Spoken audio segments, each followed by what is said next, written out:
I never imagined that the day my parents chose my sister Jessica over me would turn out to be the greatest blessing of my life. When Grandma Rose's precious diamond bracelet went missing from Jessica's bedroom, my mother and father didn't hesitate for even a second before pointing their fingers directly at me. Despite my desperate pleas of innocence, they made their choice crystal clear. I was 18 years old when they kicked me out of our Chicago home, cutting off all contact and abandoning me completely. That devastating betrayal destroyed every ounce of trust I had in the concept of family forever. But 15 years later, when Grandma Rose secretly left me her entire inheritance, instead of Jessica, my parents showed up at my doorstep with tears streaming down their faces, begging for help after losing everything. Growing up in the suburbs of Chicago, I always knew something was fundamentally wrong with how our family operated. My father, Tom, worked 70-hour weeks at his accounting firm, leaving my mother, Linda, to run the household with an iron fist wrapped in false sweetness. Every single day of my childhood, I watched Jessica receive endless praise for mediocre accomplishments, while my genuine achievements went completely unnoticed. Jessica could bring home a report card filled with C grades and D grades, and Mom would celebrate by taking her shopping for new clothes at the mall.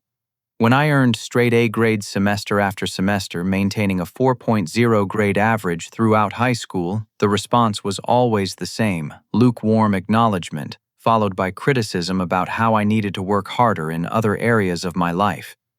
The double standard became so obvious that even our neighbors started noticing the disparity. Mrs. Henderson next door once commented to my mother about how proud she must be of my academic success, and I watched Mom's face twist with something that looked suspiciously like annoyance rather than pride. Jessica's rebellious teenage years only made the favoritism more glaring. She would sneak out of the house at night, come home smelling like cigarettes and alcohol, and face nothing more than a gentle lecture about making better choices. Meanwhile, if I came home 10 minutes past curfew from the library, I faced a week of grounding and a lengthy speech about responsibility and respect. The breaking point came during my senior year when I discovered something that changed everything I thought I knew about my family. While helping Mom clean out the attic for a garage sale, I stumbled across a dusty cardboard box hidden behind old Christmas decorations. Inside, I found my mother's old diary from when Jessica and I were younger. Curiosity got the better of me, and I opened it to a random page that made my blood run cold. In my mother's careful handwriting, I read her plans to redirect my college fund toward Jessica's future expenses. She had written detailed calculations about how Jessica would need more financial support because she wasn't academically inclined like I was, and how I could probably earn scholarships on my own. But the most devastating entry came near the end of the diary. Mom had written about her concerns that having 2 children competing for family resources was creating unnecessary stress, and how she sometimes wished she could focus all their energy on ensuring Jessica's success without the complication of dealing with my needs as well. That night I couldn't sleep. Everything suddenly made sense. Every dismissive comment, every overlooked achievement, every time I felt invisible in my own home.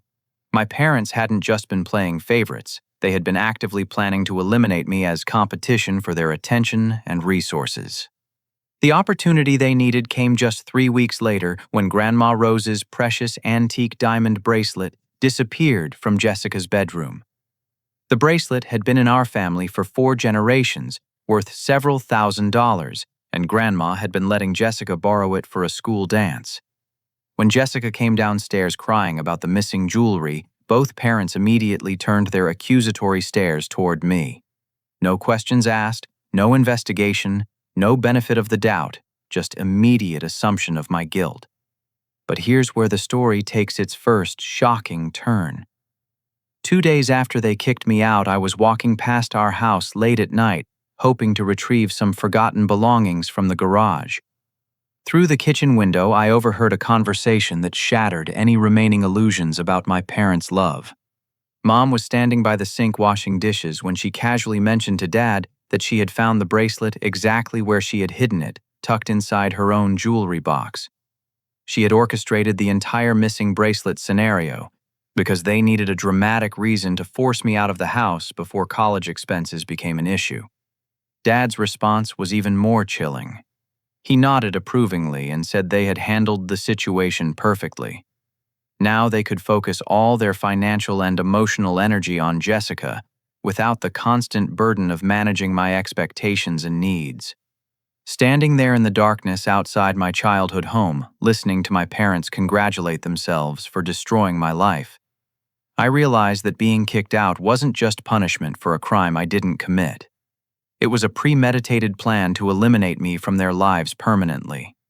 Walking away from that house with nothing but 2 suitcases and $300 in savings felt like stepping into an entirely different universe.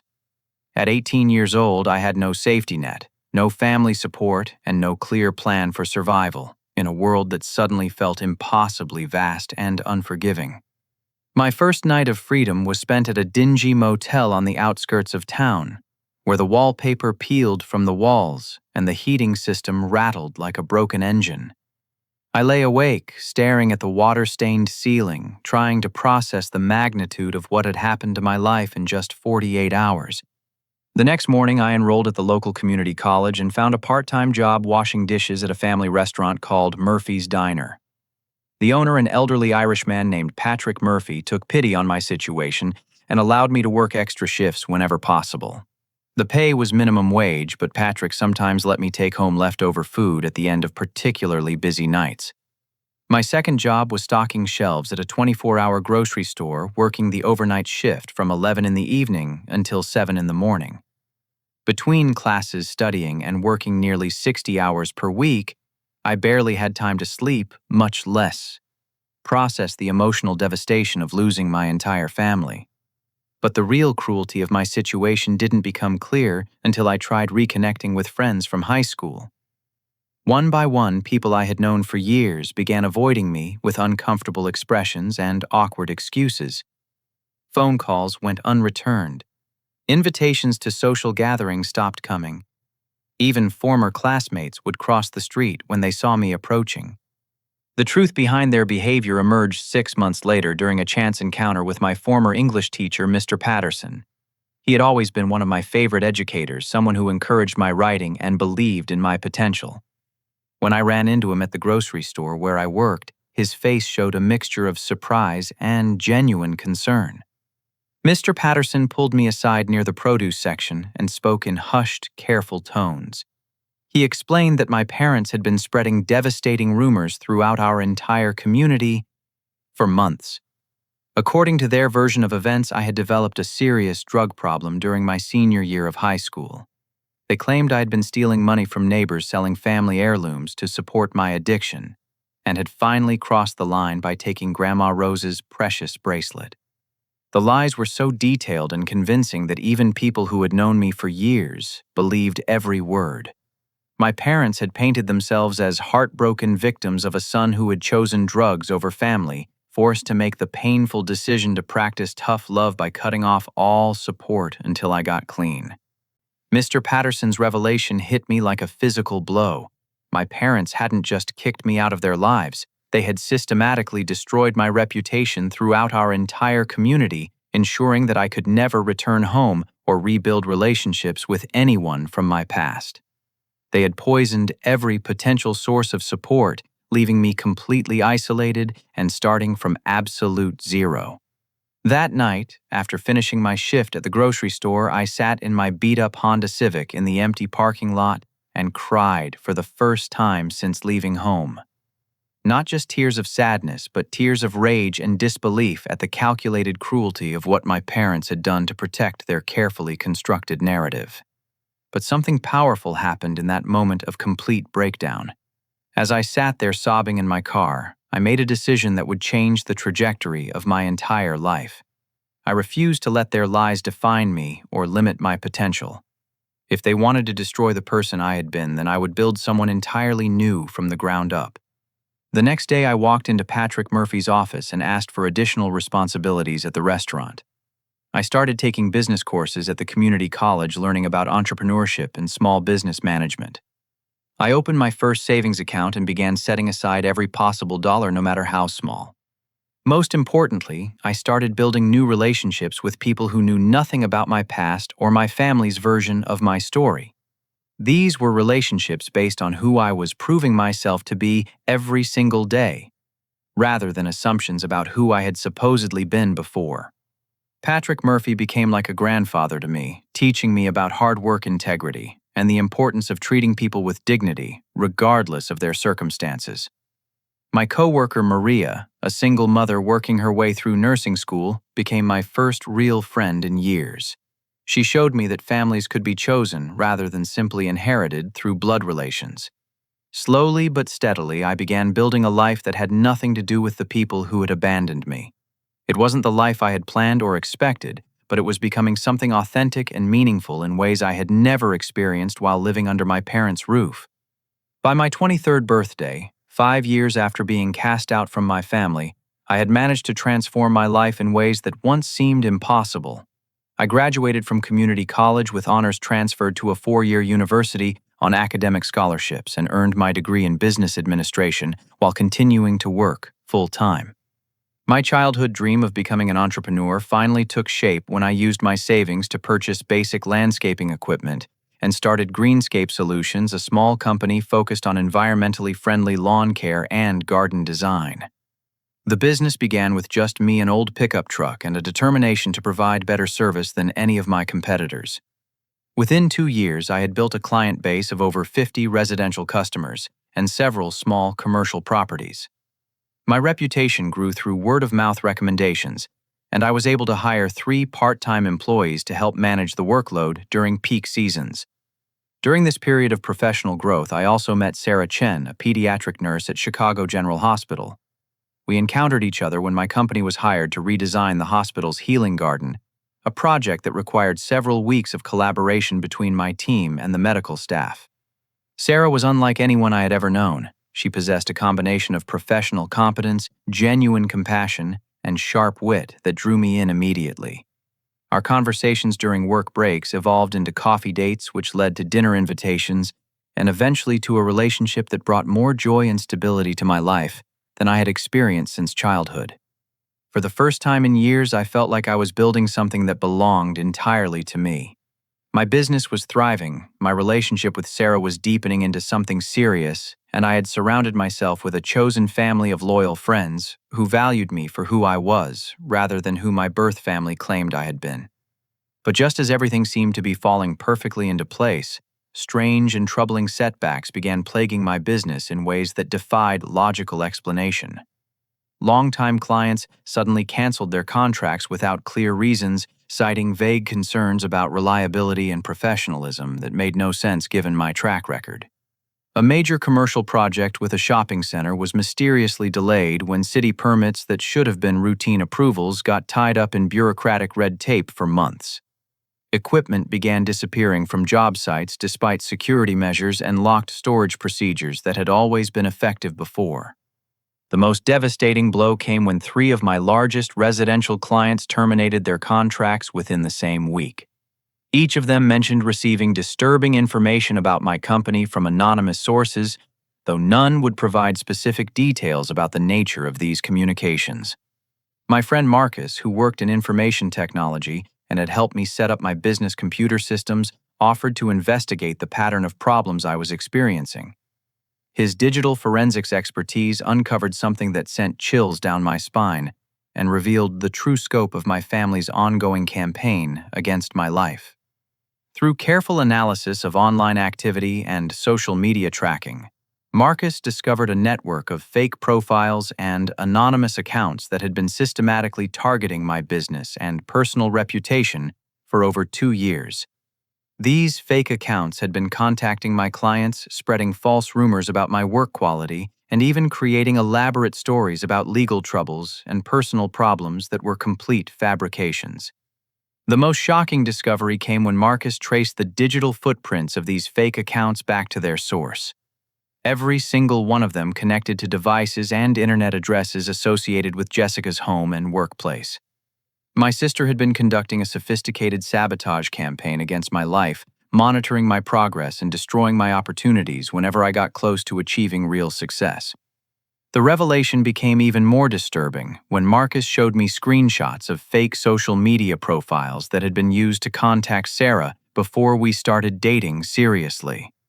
Someone claiming to be my ex-girlfriend had sent Sarah detailed messages about my supposed history of emotional instability, financial irresponsibility, and relationship problems. The messages included fabricated stories about my past behavior that were designed to convince Sarah I was dangerous and unreliable. Fortunately, Sarah had been smart enough to recognize the messages as suspicious and had chosen to judge me based on her own experiences rather than anonymous accusations. But the fact that Jessica had attempted to destroy even my chance at finding love showed a level of malicious dedication that was truly frightening. As Marcus and I reviewed months of evidence showing the systematic nature of Jessica's interference in my life, I realized that my exile from the family had never really ended. Even though I had been physically removed from their daily lives, they had continued monitoring and sabotaging my progress, ensuring that I could never achieve the kind of success that might make them question their decision to abandon me. The discovery filled me with a mixture of rage and determination. Jessica had underestimated my ability to build a life despite her interference, and she had failed to anticipate that I might have friends skilled enough to uncover her digital harassment campaign. Now I had concrete evidence of what she had been doing, and I finally understood why so many good opportunities had inexplicably fallen apart just as they were becoming successful. The phone call that changed everything came on a rainy Thursday morning in October, just 2 days after I had turned 28. I was reviewing landscaping proposals in my small office when an unfamiliar number appeared on my caller identification display. Something about the area code seemed familiar, though I couldn't immediately place why it triggered a sense of recognition. When I answered, a voice I hadn't heard in nearly 10 years spoke my name with such warmth and affection that I almost dropped the phone. Grandma Rose, now 85 years old, had somehow tracked down my contact information and was calling to reconnect with the grandson she hadn't seen since my parents had severed all family ties. Her voice carried the same gentle strength I remembered from childhood, though it was noticeably frailer than it had been during my teenage years. She explained that she had been thinking about me constantly and had spent considerable effort locating me, despite my parents' attempts to keep my whereabouts secret from extended family members.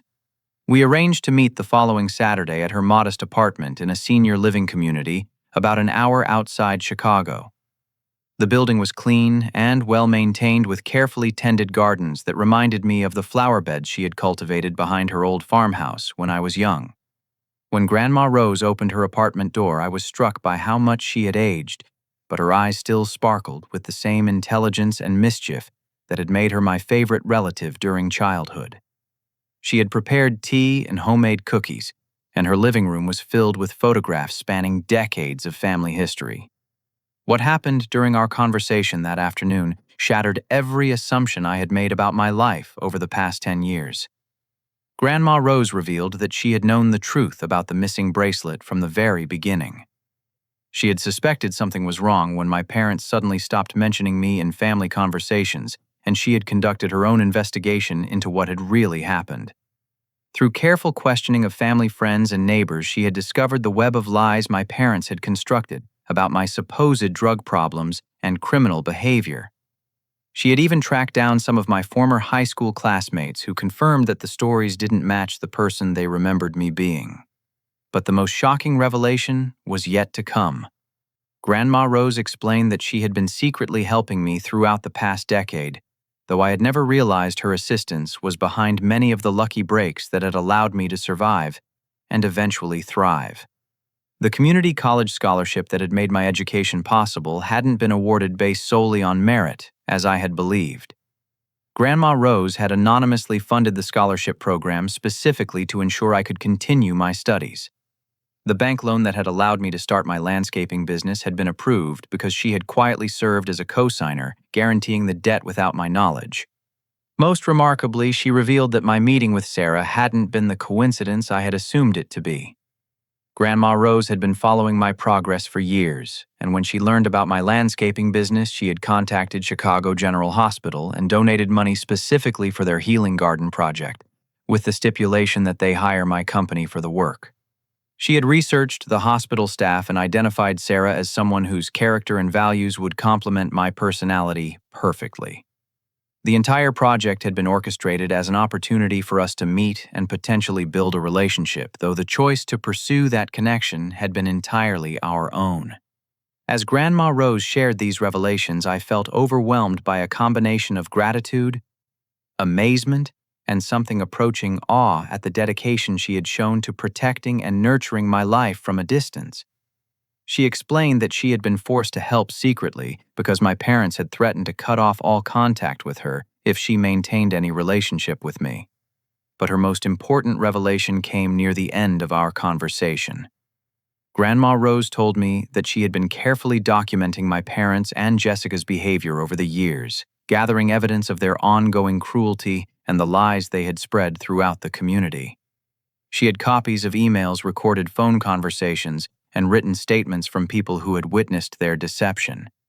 More significantly, she had been monitoring Jessica's online activities and was fully aware of the sabotage campaign that Marcus had recently uncovered. She had been waiting for the right moment to take action, and she believed that time was rapidly approaching.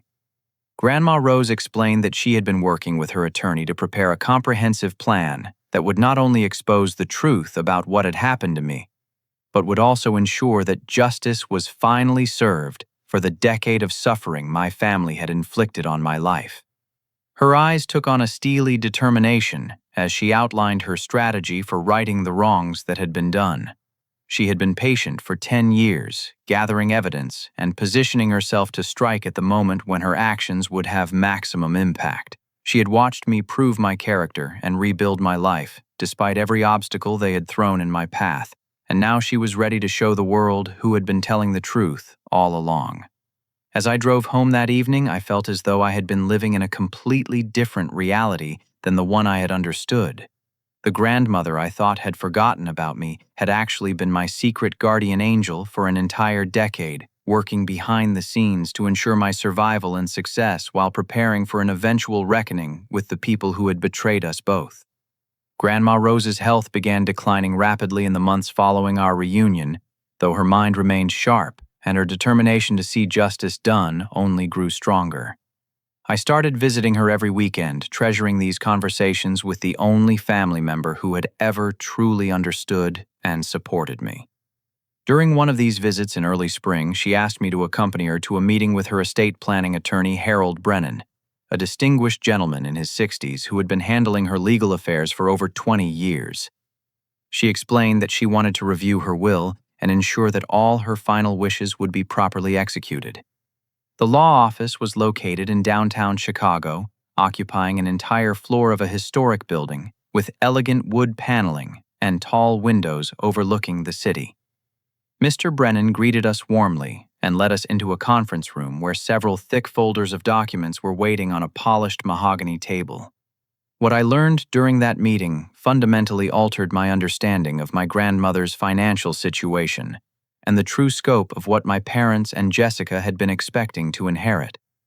I had always known that Grandma Rose owned the old family farm where she had raised her children, and I assumed her estate would consist primarily of that property, plus some modest savings and personal belongings.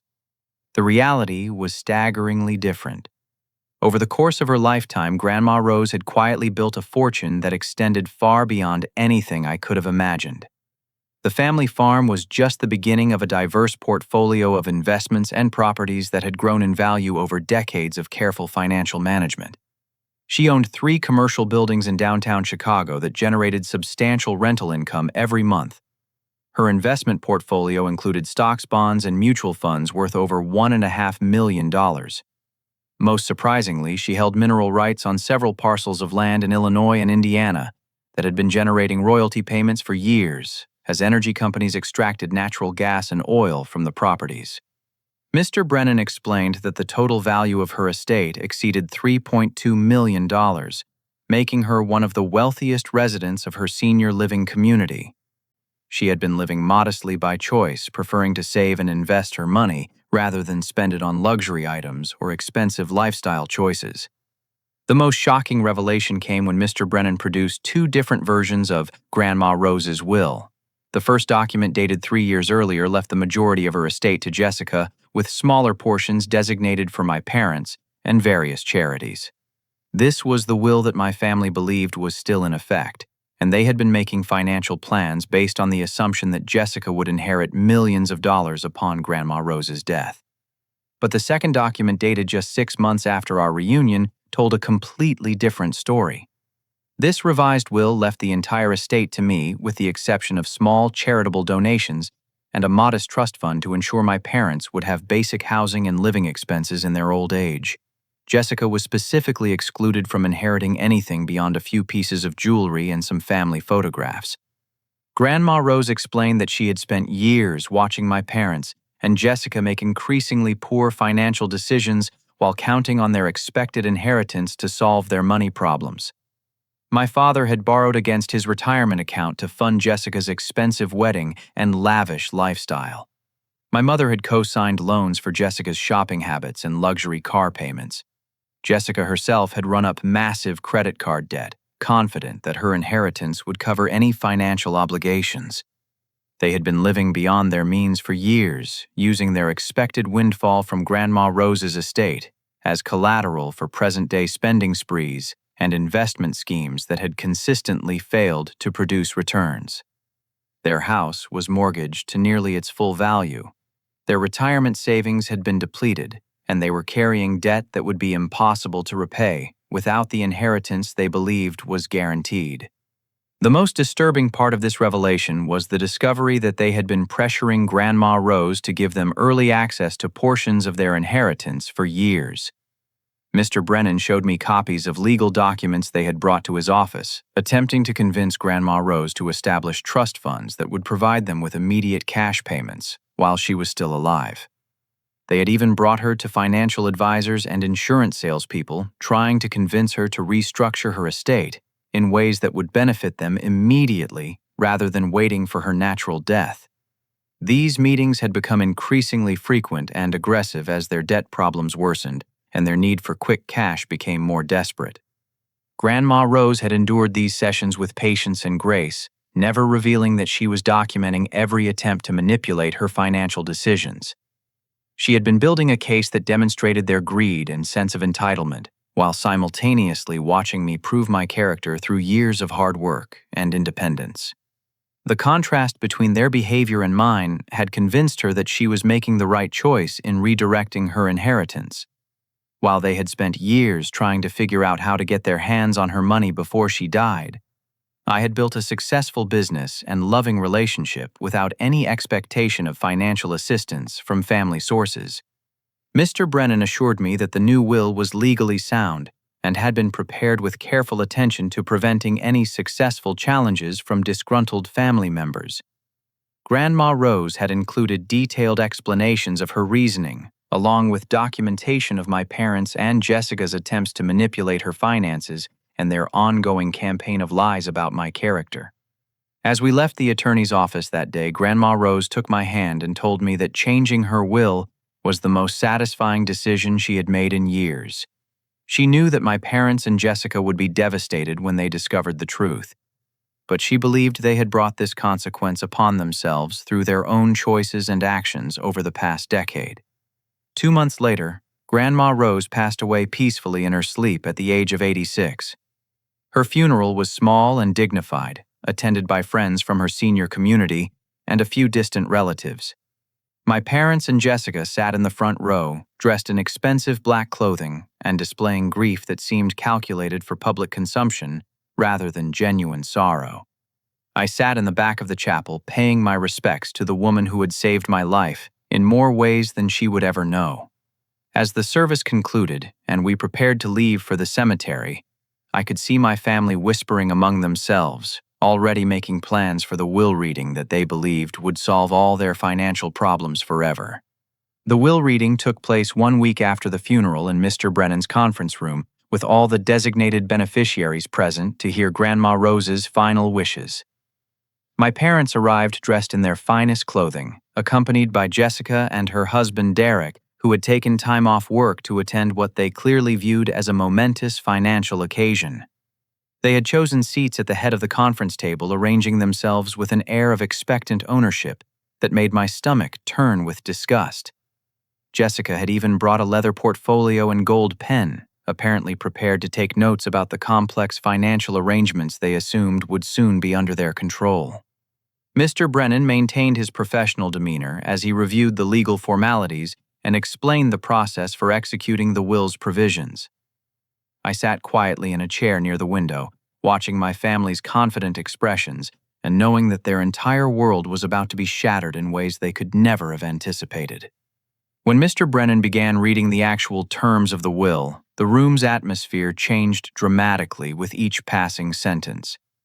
The charitable donations were announced first, followed by the small trust fund that would provide my parents with basic living expenses. Jessica's inheritance of jewelry and photographs was read in a tone that made clear these were token gestures rather than significant bequests. Then came the moment that destroyed my family's composure completely. Mr. Brennan announced that the remainder of the estate, including all real property investment accounts and business interests, had been left entirely to me.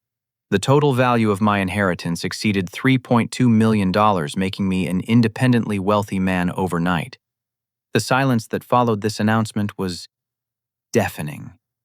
I watched the color drain from my father's face as he processed the financial implications of what he had just heard. My mother's mouth opened and closed several times without producing any sound, as though her brain had simply stopped functioning. Jessica stared at Mr. Brennan with an expression of absolute disbelief, apparently convinced that some terrible mistake had been made. Derek was the first to speak, demanding to know if there had been some sort of error in the documentation. Surely Grandma Rose had intended for the bulk of her estate to go to Jessica, as they had been discussing for years. There must be another version of the will that reflected her true intentions. Mr. Brennan calmly explained that there was indeed an earlier version of the will that had left everything to Jessica, but Grandma Rose had legally and deliberately revised her intentions after careful consideration of all factors involved.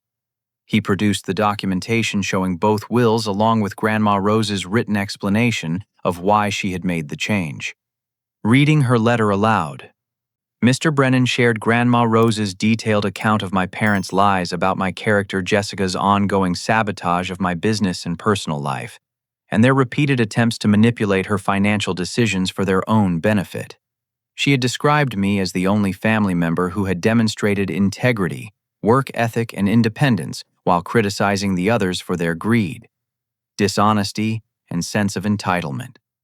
The letter concluded with Grandma Rose's hope that losing their expected inheritance would force my parents and Jessica to finally take responsibility for their own choices and learn to live within their means, instead of depending on other people's money to solve their problems. My family's reaction to this explanation was swift and ugly.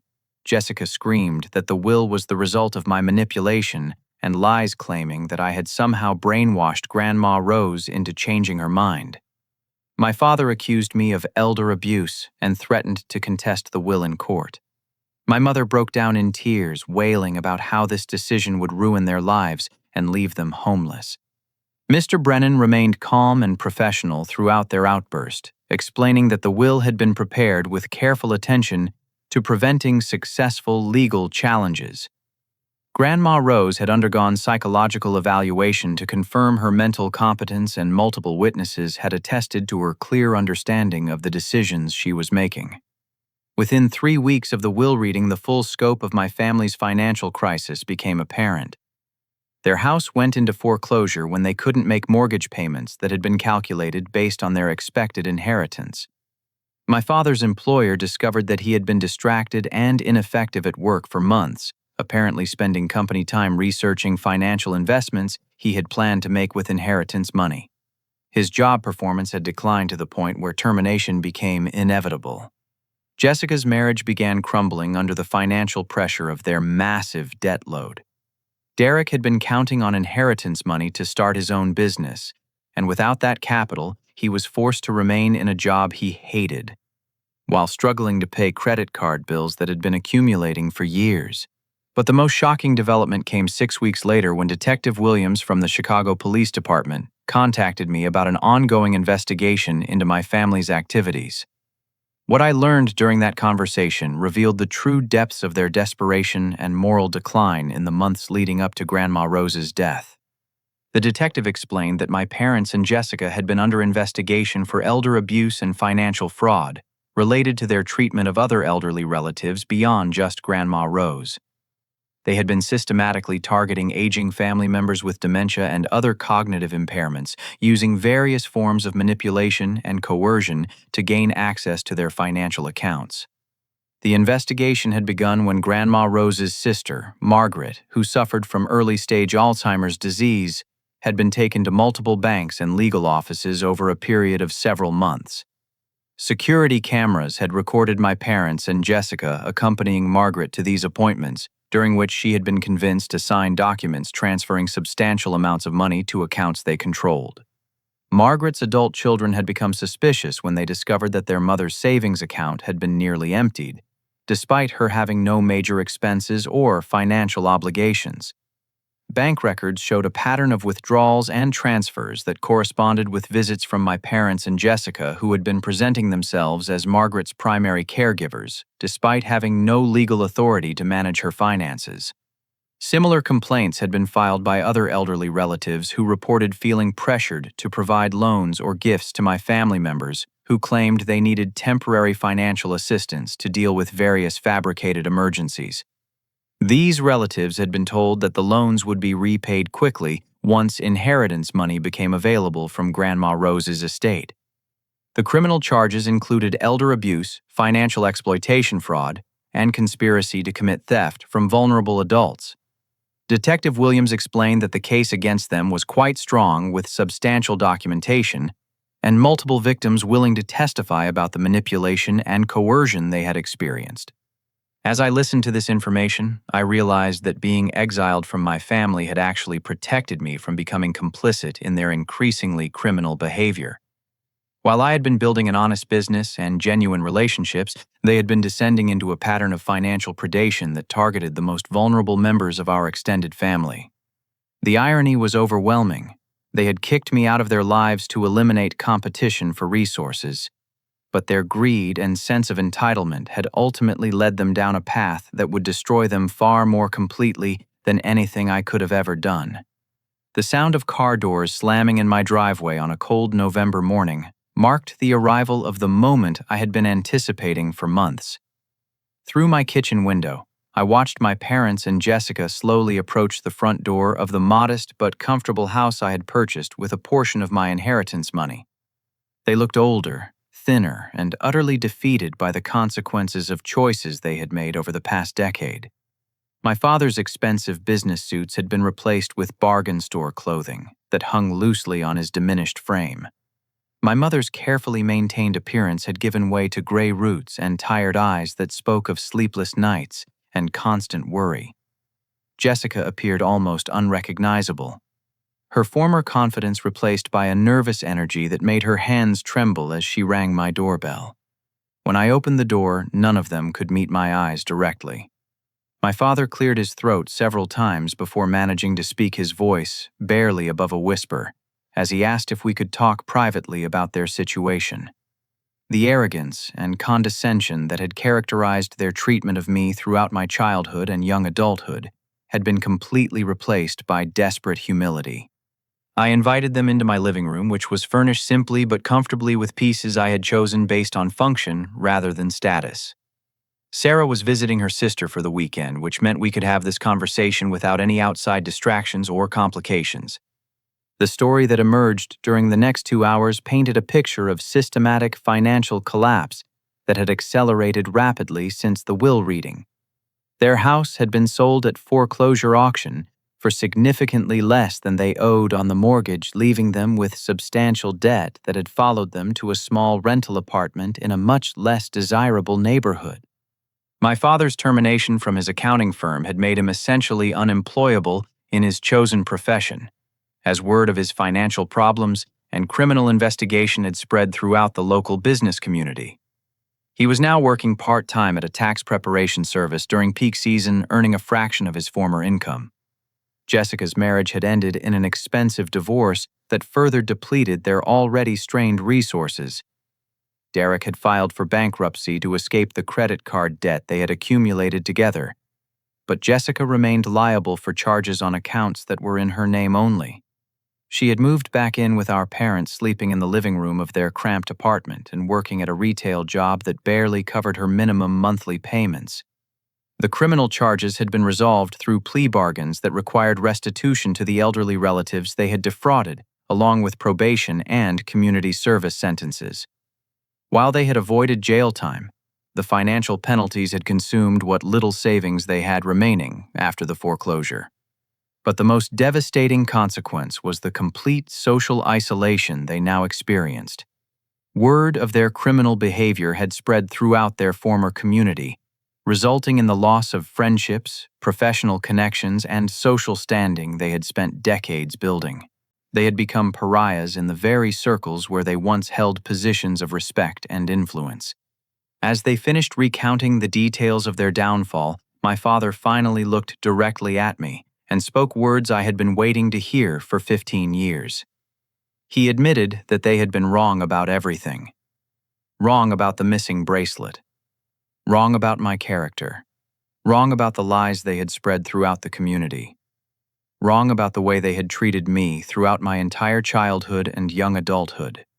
My mother's confession came through tears that seemed to have been building for months. She acknowledged her jealousy of my academic achievements and her resentment that I had succeeded, despite their attempts to sabotage my opportunities. She admitted that she had orchestrated the missing bracelet incident because she wanted to eliminate me as competition for their attention and resources. Jessica's apology was the most difficult for me to hear because it included details about the scope and duration of her sabotage campaign that even Marcus's investigation had not uncovered. For years, she had been monitoring my progress through social media, online reviews of my business, and even direct contact with my clients and friends. She had systematically undermined my opportunities and relationships, driven by a toxic combination of jealousy and fear that my success would expose the truth about our family dynamics. She had convinced herself that maintaining the fiction of my guilt and their innocence required constant vigilance against my potential redemption. Every achievement I accomplished was a threat to the narrative they had constructed, so she had felt justified in destroying my chances for happiness and success. As I listened to their confessions and apologies, I felt the weight of 15 years of anger and resentment slowly lifting from my shoulders. Not because their words erased the damage they had caused, but because their recognition of the truth finally validated my experiences and confirmed that I had been right to trust my own perceptions about what had happened. But I also recognized that revenge would not bring me the satisfaction I had once imagined it would. These broken people sitting in my living room had already suffered consequences far greater than anything I could have inflicted on them. Their greed and cruelty had ultimately destroyed them more completely than any scheme for vengeance I might have devised.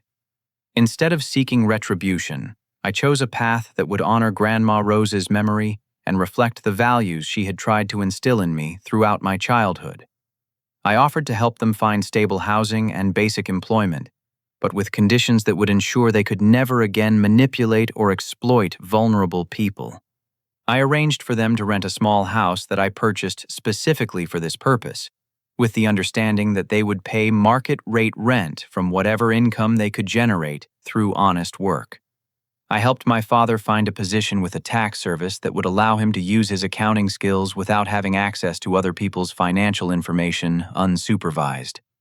Most importantly, I required all three of them to participate in family therapy with a counselor who specialized in repairing relationships damaged by abuse and betrayal. The therapy sessions would continue for at least 2 years, with the understanding that any future relationship between us would depend on their willingness to honestly examine their behavior and make genuine changes to their character. I also established a foundation dedicated to supporting young adults who had been rejected or abandoned by their families, using a portion of my inheritance to provide scholarships, counseling services, and temporary housing for people who were rebuilding their lives from Nothing. The foundation would operate in Grandma Rose's name, ensuring that her legacy would be helping people who faced the same challenges I had overcome. Sarah and I celebrated our engagement 6 months later, surrounded by the chosen family of friends and mentors who had supported us through the years when my birth family had been absent from our lives. Patrick Murphy walked me down the aisle while Maria served as one of Sarah's bridesmaids. Marcus gave a speech about the importance of loyalty and friendship that brought tears to everyone's eyes. My parents and Jessica attended the wedding as invited guests but not as honored family members. They sat in the back rows with other acquaintances, watching respectfully as I married the woman who had seen my true character from the very beginning. Their presence was tolerated but not celebrated, reflecting the limited and conditional nature of our current relationship. The foundation that bears Grandma Rose's name has grown to serve hundreds of young people who faced rejection and abandonment from their own families. Every scholarship awarded and every success story celebrated serves as proof that chosen families built on love and loyalty can be stronger than blood relationships based on manipulation and control. The life lesson that emerged from this 15-year journey centers on the transformative power of choosing grace over revenge and building rather than destroying. When people show you who they really are through their actions, you have the choice to respond with either cruelty or compassion. But true satisfaction comes not from making others suffer, but from creating something beautiful and meaningful from the ashes of what they tried to destroy. My birth family taught me that blood relationships mean nothing without respect, honesty, and genuine love. But Sarah, Patrick, Maria, Marcus, and countless others have shown me that real family is built through shared values, mutual support, and the daily choice to treat each other with dignity and kindness. Sometimes losing everything you thought you wanted is the first step toward discovering what you actually needed all along. The bracelet that went missing all those years ago was never really lost. It was simply the key that unlocked a door to a better life than the one I would have had if I had remained trapped in a family that valued appearance over authenticity. Grandma Rose's greatest gift was not the inheritance money that changed my financial circumstances, but the example she set of patient justice and unconditional love. She showed me that sometimes the best response to betrayal is simply to live well and trust that truth will eventually prevail over lies.